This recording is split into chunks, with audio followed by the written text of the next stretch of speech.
Hello everyone, I'm Pracha and I welcome you all to another episode of Courts Today on LiveLaw, where we update you about all the important legal developments that took place across the country today. We will begin with developments from the Supreme Court and then cover High Courts and other lower courts. If you like our content, please do not forget to like and subscribe to our YouTube channel. The Supreme Court today transferred all present and future FIRs registered against former BJP spokesperson Nupur Sharma in different parts of the country over her remarks on Prophet Muhammad to the Delhi police. The order will also extend to any FIR or complaint which may be registered against Sharma in the future with respect to the comments made on the television debate aired by Times Now on May 26th. The court also granted Sharma liberty to approach the Delhi High Court for seeking the relief of quashing of the FIRs, opining that a part of the cause of action had arisen in Delhi. Pertinently, the bench of Justices Surya Kant and J.B. Pardiwala also turned down a proposal by the state of West Bengal through senior advocate Manika Guruswamy for a joint special investigation team to investigate the matter under the supervision of the court. The Supreme Court today set aside the order passed by the Central Administrative Tribunal Principal Bench at New Delhi in September 2020, which held advocate Mahmood Pracha guilty of contempt of court for intemperate behavior on the ground that no trial was conducted by the CAT. The CAT had convicted Pracha for contempt of court but had let him off with a warning. It had also directed the order must be forwarded to the Bar Council of India and the Delhi State Bar Council for disciplinary action. Allowing the appeal filed by Pracha against the CAT order, a bench comprising Justices K.M. Joseph and Rishikesh Roy held that the tribunal ought to have held trial when there was a denial of charge even if contempt was committed on the face of it. Whether an accused added under Section 319 of the CRPC can seek discharge under Section 227 of the CRPC. The Supreme Court has agreed to examine this issue raised in a special leave petition. Appearing for the petitioner in a special leave petition, senior advocate S. Nagamothu had contended that this issue was answered in the negative in the case of Jogendra Yadav versus State of Bihar and that the view is not a correct view in law.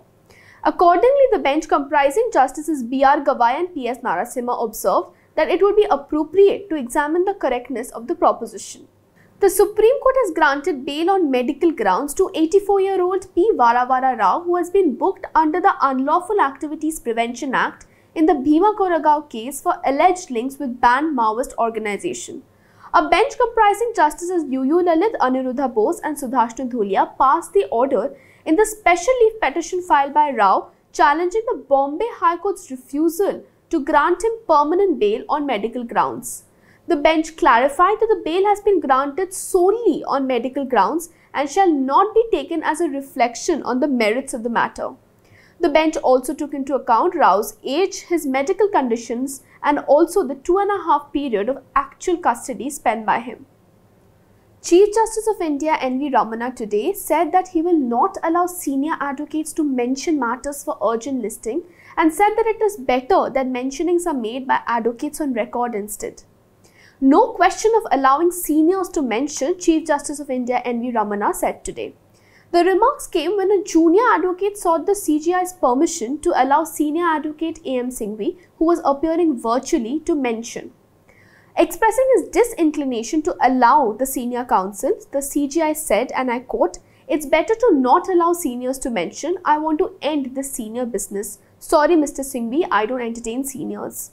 When senior advocate Kapil Sibal made an attempt to mention, the CJI also said, and I quote, "Mr. Sibal, it applies to you also. Please ask your AOR to mention."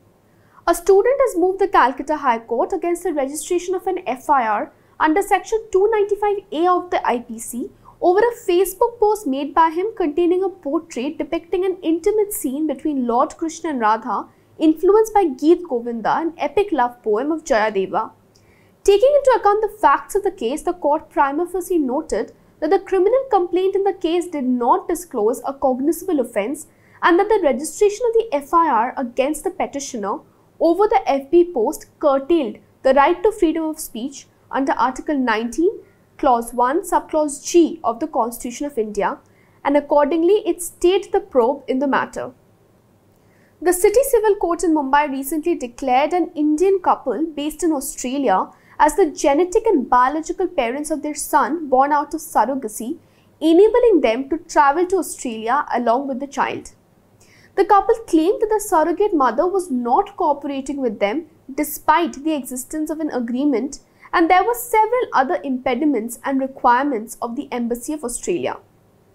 In the absence of a specific law for the parents to seek such a relief, the court relied on guidelines which state that the surrogate mother is not considered to be the legal mother. The court also relied on the Indian Council of Medical Research and National Academy of Medical Sciences and Law Commission.